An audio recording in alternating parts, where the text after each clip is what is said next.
पिछले वीडियो में हम लोगों ने 1857 से पहले के जो अपराइजिंग्स हैं, अपराइजिंग्स यानी उपद्रव और रिवोल्ट यानी विद्रोह। अपराइजिंग और रिवोल्ट में मेजर डिफरेंस यही है कि अपराइजिंग का जो इंपैक्ट होता है, उसमें जो लोगों का पार्टिसिपेशन होता है वो कम होता है और रिवोल्ट थोड़ा उससे बड़ा होता है। तो अपराइजिंग का आकार छोटा होता है और रिवोल्ट का आकार बड़ा होता है। लेकिन कहीं कहीं एग्जाम में या किताबों में अपराइजिंग की जगह रिवोल्ट शब्द भी आ जाए तो उससे परेशान नहीं होता है, ठीक है। जैसे सन्यासी रिवोल्ट या सन्यासी अपराइजिंग, ठीक है, या सन्यासी रिबेलियंस। रिबेलियंस माने विद्रोही। तो कुछ भी टर्म आ जाए आपको वही समझना है, ठीक है।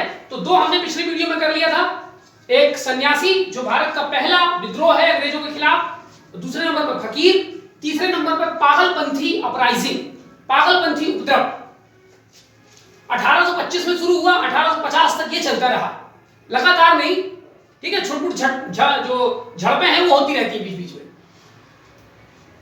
पागलपंथी कौन थे? पागलपंथी भी एक प्रकार की धार्मिक संप्रदाय के लोग थे जो सूफी से प्रभावित थे, हिंदू के भक्ति आंदोलन से प्रभावित थे और एक प्रकार से ये जो है सेकुलर विचारधारा वाले लोग थे, पागलपंथी, ठीक है। तो ये धार्मिक नेचर के लोग थे। इसके लीडर थे जो है करीम शाह। इस विद्रोह के लीडर थे करीम शाह। करीम शाह के गुजरने के बाद उसका बेटा टीपू शाह ने इस आंदोलन को, इस विद्रोह को आगे चलाया। ये जो अपराइजिंग हुआ था वो Mymensingh and Sherpur district of Bengal. Bengal में एक जगह है मैमन सिंह और शेरपुर जिला, बंगाल।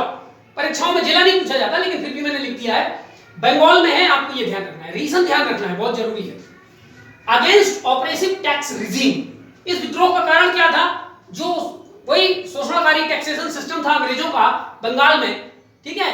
तो उसके खिलाफ ये जो पॉलिसी है, परमानेंट सेटलमेंट सिस्टम चल रहा था यहाँ पर, ठीक है। तो उस लैंड रेवेन्यू सिस्टम के अंडर जो जमींदारी सिस्टम थी उसके अंतर्गत जो टैक्सेशन सिस्टम था, और ये जो टैक्सेशन सिस्टम ये काफी शोषणकारी था, उसी के खिलाफ ये विद्रोह किया गया था, ठीक है। मोपला अपराइजिंग या मालाबार अपराइजिंग। मोपला विद्रोह, मोपला उपद्रव या मालाबार उपद्रव। मोपला वास्तव में जो मुस्लिम किसान थे केरल में, उनको मोपला कहा जाता था। यह विद्रोह 1835 में शुरू हुआ था और यह खत्म जाके हुआ 1921 में, यानी लगभग 90 साल के आसपास इस विद्रोह में जो है वो टाइम लगा है। तो लंबे समय तक ये चला है। ये कहां पर चल रहा था? ये मालाबार रीजन, केरल के मालाबार क्षेत्र में जो मोपला नामक मुस्लिम किसान रहते थे, वहां के जो जमींदार थे वो हिंदू थे। और जमींदार तो चाहे कहीं पर भी हो, चाहे कोई भी हो, वो शोषणकारी होते हैं, क्योंकि अंग्रेजों के खिलाफ जो भी जमींदारी सिस्टम करेगा उसको शोषणकारी होना ही पड़ेगा, एक्सप्लॉइटेटिव होना ही पड़ेगा। तो इन्होंने जो वहां के जमींदार थे, तो Moplah means local Muslim peasants, कृषक होते थे ये, रिवोल्टेड अगेंस्ट हिंदू जमींदार। हिंदू जमींदार के खिलाफ इन्होंने विद्रोह किया। और इस विद्रोह में जो, वैसे तो कई नेता हुए हैं इस दौरान, लेकिन जो सबसे महत्वपूर्ण नेता हुआ है इस विद्रोह का वो है मुस्लियार। इसका नाम याद रखना है, मुस्लियार, ठीक है। अब हालांकि ये विद्रोह शुरू तो हुआ था हिंदू जमींदारों की जो शोषणकारी टैक्सेशन व्यवस्था है उसके खिलाफ, यानी इसका कारण आर्थिक था, इकोनॉमिक कारण से ये विद्रोह शुरू हुआ था। लेकिन बाद में इसने धार्मिक रुख अपना लिया, और जब धार्मिक रुख अपना लिया है तो विद्रोह की थोड़ी सी सीमा बढ़ गई और उसकी ड्यूरेशन भी बढ़ गई, इसलिए 1921 तक चला, ठीक है। और इस विद्रोह में जब ये धार्मिक स्वरूप का हो गया तो जो मोपला विद्रोही थे इन्होंने हिंदुओं को अनावश्यक टारगेट किया। माने जो जमींदार से दुश्मनी थी, अब केवल जमींदार नहीं, जो कोई भी हिंदू इनको मिलता था ये उनको मारते थे।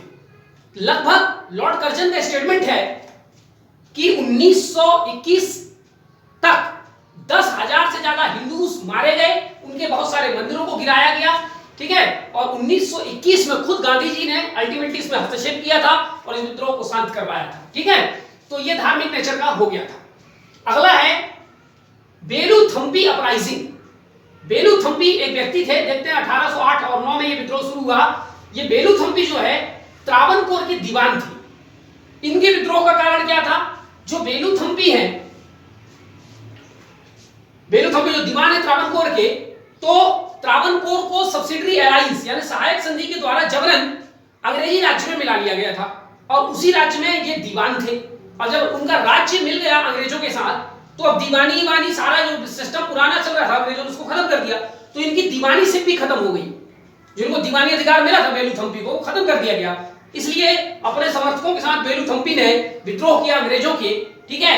और ये विद्रोह के दौरान मारे गए, पर अंग्रेज इतने वो थे क्रूएल कि ये मरे हुए आदमी को भी फांसी में लटकाया गया, जनता को दिखाने के लिए कि हमारे खिलाफ विद्रोह करोगे तो ये हाल होगा। तो ये बेलूथम्पी का जो विद्रोह है ये आपको ध्यान रखना है। फराइसी अपराइजिंग, फराइसी उपद्रव 1838 से 1857 बंगाल में हुआ, लेड बाय दादू मियां। इसके लीडर का नाम दादू मियां। तो आपको विद्रोह में ये जितनी बातें मैं बता रहा हूं वो याद रखना है। कब हुआ, कहां हुआ, उसका लीडर कौन था, उसका कारण कौन था, और उससे यदि एक आध कोई और महत्वपूर्ण फैक्ट जुड़ा है तो आपको ध्यान रखना है, ठीक है। इसकी क्रोनोलॉजी भी ध्यान रखनी है, टाइम पीरियड के हिसाब से, कभी कभी जमाने को आता है, ठीक है। फराइसी कौन थे? अ मुस्लिम सेक्ट फाउंडेड बाय हाजी शरीयतुल्लाह। हाजी शरीयतुल्लाह नामक व्यक्ति ने बंगाल में एक मुसलमानों का नया संप्रदाय, नया सेक्ट बनाया था, जो बहुत रेडिकल था, बहुत कट्टर था ये संप्रदाय, ठीक है। इनके संप्रदाय का नाम था फराइजी, ये अपने आप को बोलते थे फराइजी, ठीक है। तो बहुत कट्टर धार्मिक वो थे। तो इनके विद्रोह का कारण भी था जो टैक्सेशन सिस्टम है बंगाल में, वही इनका कारण। तो जब तक कोई यूनिक कारण नहीं है, अगर मैं नहीं भी लिखा हूं तो समझ लीजिए उसका कारण यहां पर ये इकोनॉमिक कारण है, ठीक है। कूका अपराइजिंग, कूका विद्रोह हम हालांकि इसके पहले पढ़ भी चुके हैं, जब सिखिज्म में पढ़ा रहा था। 1851 से 71 तक चला। कूका विद्रोह पंजाब में हुआ, लेड बाय राम सिंह। इसके लीडर का नाम था राम सिंह, ठीक है, जिसने इस विद्रोह को आगे बढ़ाया था।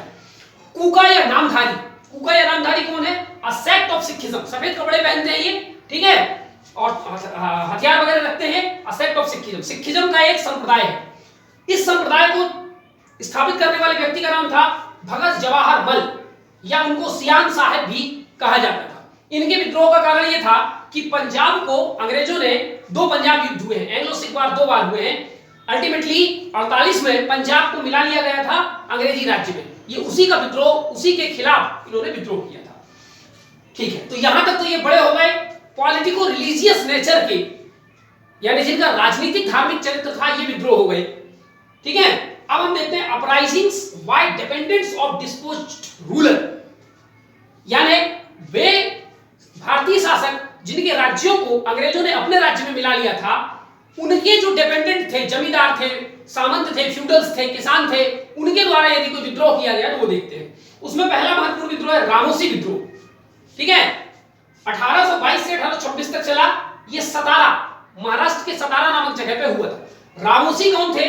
रामोसी जो पेशवा थे पुणे के, उन पेशवाओं की, यानी कि मराठाओं की सेना में काम करने वाले सैनिक थे, लोअर ग्रेड के सैनिक थे। इनका ग्रेड कुछ ऊंचा नहीं होता था, ठीक है। तो लोअर रैंक और लोअर ग्रेड के सैनिक थे मराठा सेना में पेशवा के दौरान। अब 1818 में जब पेशवा को मिला लिया अंग्रेजों ने अपने राज्य में, तो ये जो रामोसी थे, जो उनकी सेना में, मराठों की सेना में काम करते थे, तो अंग्रेजों ने मराठों की सेना भी समाप्त करवा दी।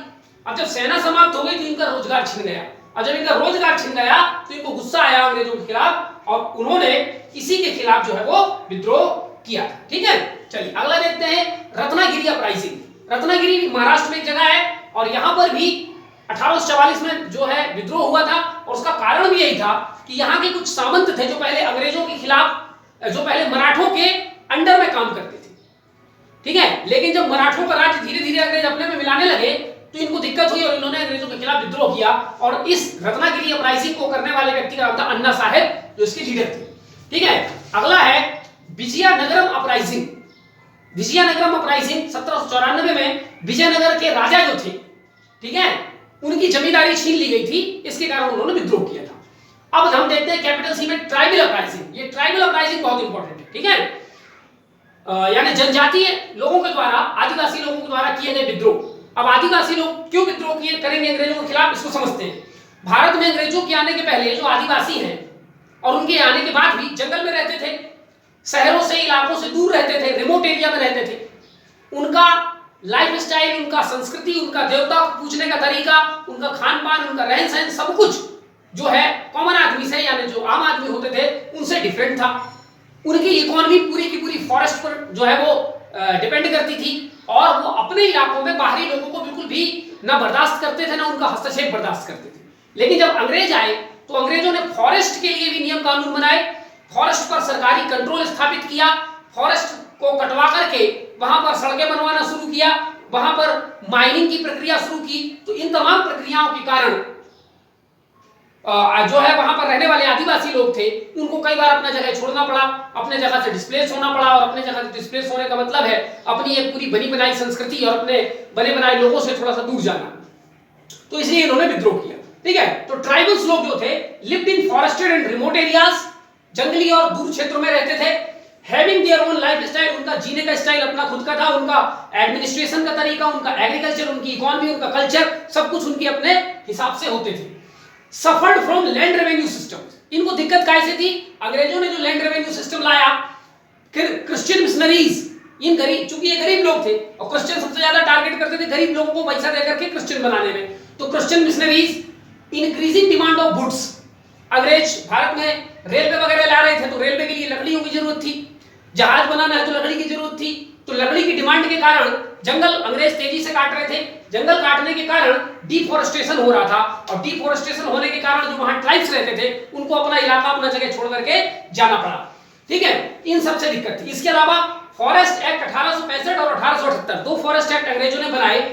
इन एक्ट्स का उद्देश्य था जंगलों पर सरकार के स्वामित्व को लाना, यानी जंगल अब किसी पर्सनल व्यक्ति की नहीं है, वो किसकी है? सरकार की है। यानी अब जंगल में बिना सरकार की मर्जी की कोई रह नहीं सकता और सरकार जो चाहे वहां पर कर सकती है। तो इन दिक्कतों के कारण जो आदिवासी हैं, जनजाति लोग हैं, उन्होंने अंग्रेजों के खिलाफ विद्रोह किया।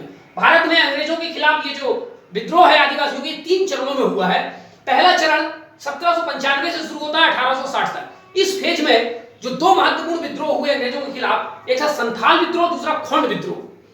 दूसरा चरण है 1860 से 1920 तक, इसमें 3 बड़े विद्रोह हुए, मुंडा विद्रोह, कोया विद्रोह, भील विद्रोह। फेज 3 में 1920 से 1947 तक, इसमें 2 बड़े विद्रोह हुए, रंपा और चेचू विद्रोह। ये सब जनजातियों के नाम हैं, ये जितने नाम है यहाँ पर, संथाल, खोंड, मुंडा, कोया, भील, रंपा, चेचू, ये सब उन जनजातियों के नाम हैं जिन्होंने विद्रोह किया, तो उन्हीं के नाम पर विद्रोह का नाम पड़ गया है। ठीक है, अब इनमें से हम लोग कुछ महत्वपूर्ण जो है उनमें से इनको देखेंगे। संथाल विद्रोह 1854 से 56 तक चला, झारखंड और उड़ीसा। संथाल एक जनजाति है जो छोटा नागपुर पठार, राजमहल की पठारी, उड़ीसा इत्यादि के क्षेत्रों में रहती है। शुरू में इसके लीडर थे वीर सिंह, बाद में वीर सिंह जब मर गए तो 2 बड़े महत्वपूर्ण लीडर हुए, सिद्धू और कान्हू। इसकी स्पेलिंग अलग अलग जगह पर अलग अलग मिलती है, कहीं कहीं SIDO बस मिलती है सीधो, कहीं कहीं SIDDO मिलती है, कहीं कहीं SIDDH, तो सिद्धू कान्हू, ये ध्यान रखना। ठीक है, अच्छा, इसके विद्रोह का कारण क्या था? अंडर परमानेंट सेटलमेंट सिस्टम, जब बंगाल में स्थायी बंदोबस्त प्रणाली लॉर्ड कॉर्नवालिस लेके आए तो उसमें जो संथाल लोग थे वो जनजातीय लोग थे, खेती वेती ज्यादा नहीं करते थे, लेकिन जब बड़े बड़े जमींदारों ने संथालों को अपने यहां कर्मचारी रखा, बोले आप हमारे खेतों में काम करोगे, और उनसे प्रॉमिस किया कि आपको अच्छा हम मजदूर दें, अच्छी मजदूरी देंगे, गुड बेस देंगे, रेंट फ्री हाउसिंग, रहने के लिए अच्छा व्यवस्था देंगे और तुम्हारी सब प्रकार से देखभाल करेंगे, चलो हमारे खेतों में काम करना।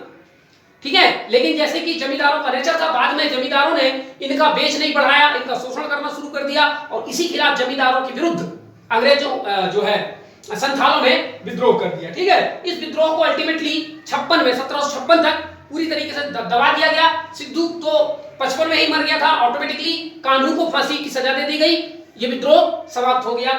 लेकिन दोबारा से विद्रोह ना करें इसके लिए अंग्रेजों ने जो एक संथाल रीजन था जो झारखंड और उड़ीसा दोनों में आता है, उन दोनों को मिला करके एक अलग से सेपरेट प्रोविंस बना दिया और वहां के लिए कुछ अलग से नियम कानून बना दिए ताकि ये संथाल लोग दोबारा से विद्रोह ना करें। तो a separate district of Santhal Pargana was created, आज भी वो संथाल परगना है वहां पर। खोंड अपराइजिंग, दूसरा खोंड विद्रोह 1837 से 1856 तक चला। इसके लीडर थे चकरा बिसोई। ठीक है, याद रखना ये सब लीडर बड़े इंपॉर्टेंट है, कभी पूछे जाते हैं। ठीक है, खोंड ट्राइब, खोंड जनजाति कहां पाई जाती है? तमिलनाडु के तटीय क्षेत्र से लेकर के बंगाल, यानी ईस्टर्न कोस्टल जो है, ईस्टर्न मतलब तमिलनाडु के वेस्टर्न कोस्ट से लेकर के, और इधर आप चले जाएंगे तो वेस्टर्न कोस्ट से लेकर बंगाल तक तटीय इलाके में खोंड ट्राइब्स पाई जाती है, तटीय इलाकों में पाई जाती है। तो ओवरऑल ठीक है, इन्होंने विद्रोह क्यों किया था, इनकी दिक्कत क्या थी, इन ट्राइब्स में इनका अपना एक कल्चर था नरबली, जिसको ये लोग बोलते थे मरिया सिस्टम। मरिया माने मार डालेंगे, मरिया नरबली प्रथा, ये प्रथा चलती थी। अब हमने देखा इसके पहले कि अंग्रेजों ने कानून बनाकर नरबली प्रथा को खत्म कर दिया था, जिसके कारण इनको लगा कि हमारी संस्कृति पे हस्तक्षेप है और इन्होंने विद्रोह किया। तो इनके दो बड़े कारण थे, एक तो प्रोहिबिशन ऑफ ह्यूमन सैक्रिफाइस और दूसरा जो जमींदारी सिस्टम इनके ऊपर इंपोज किया गया था, ठीक है, इसके कारण इन्होंने विद्रोह किया था। फिर मुंडा अपराइजिंग, मुंडा भी एक ट्राइब्स है जो झारखंड में सबसे ज्यादा मात्रा में पाई जाती है। तो ये विद्रोह जो मुंडा विद्रोह है वो दो बार हुआ, एक 1789 से शुरू होकर के 1832 तक चला, ये बहुत महत्वपूर्ण नहीं है। दूसरा चला 1899 से 1900 तक, ये तो दूसरा फेज चला, ये बहुत वायलेंट था और बहुत इंपॉर्टेंट है, ठीक है। इसके लीडर थे बिरसा मुंडा, जो सेकंड फेज चला, ठीक है। और परीक्षा में जब कभी भी आएगा तो वो सेकंड फेज ही आएगा। ये कहां हुआ था, रांची झारखंड में हुआ था, अगेंस्ट लैंड रेवेन्यू सिस्टम। इसका कारण था land revenue system, Birsa Munda के नेतृत्व में हुआ था। बिरसा मुंडा कौन था, 1875 में इनका जन्म हुआ, 1900 में इनको अंग्रेजों ने पकड़ के मार डाला। बिरसा मुंडा जो थे वो tribal freedom fighter, religious leader and folk hero, यानी जनजातीय स्वतंत्रता संग्राम सेनानी थे, रिलीजियस लीडर थे, धार्मिक नेता थे। ऐसा माना जाता था कि इनके ऊपर कुछ ईश्वर की कृपा है, और जो मुंडा जनजाति के लोग थे, इनको ईश्वर का एक अवतार मानते थे, इनके पास कुछ मैजिकल पावर था, ऐसा कुछ मानते थे, और इनके कहे हुए वाक्य को लोग जो है भगवान के तुल्य मान करके उसका पालन करते थे। लीडर एंड फोक हीरो, स्थानीय रूप में जो मुंडा जनजाति है उनका ये हीरो है, नेता है, ठीक है। Munda community an incarnation of god, Munda community जो है बिरसा मुंडा को एक इनकारनेशन ऑफ गॉड कहती है, ठीक है। इनकी अपनी भाषा में इनको कहा जाता है उलगुलान। उलगुलान माने ग्रेट हीरो या रेवोल्यूशनरी, ठीक है, महान नेता, महान अभिनेता या क्रांतिकारी, उलगुलान ये उनका उपनाम है।